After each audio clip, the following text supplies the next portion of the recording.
So this is question 7 of the paper, and we're asked to find the value of a constant k, given that this equation 3x plus k intersects with the circle such that it's a tangent. So in the question it's given us a big clue here that since it's a tangent it only has one intersection. So if we substitute in for y in the equation using 3x plus k, we're going to get the equation on screen. And then we're going to expand this equation. So once we expand, we're going to get 9x squared plus 6 lots of 2 plus 6x lots of 2 plus k. And then we're going to get plus 2 plus k squared is equal to 18.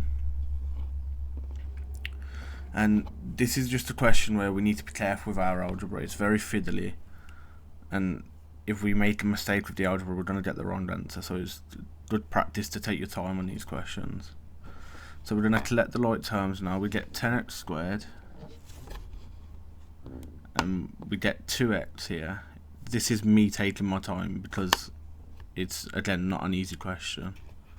We get a plus 2k.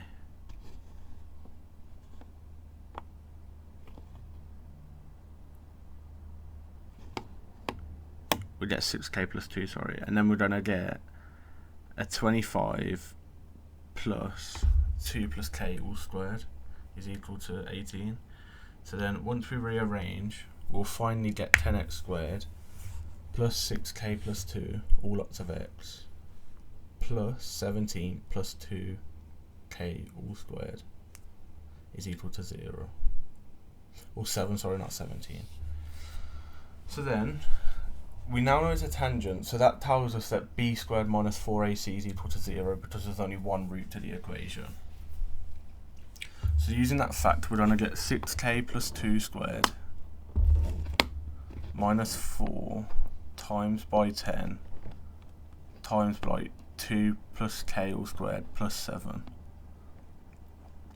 And we're going to expand this again and then find our value of k.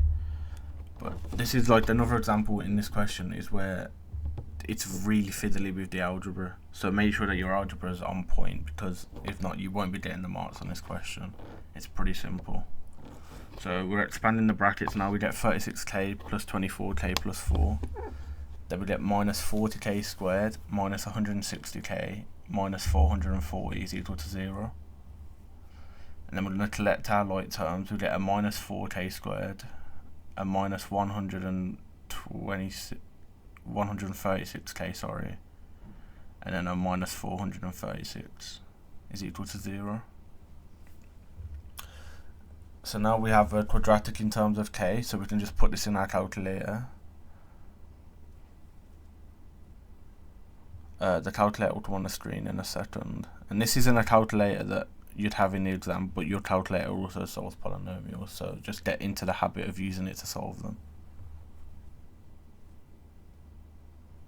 So here you see I'm just typing it in my calculator now.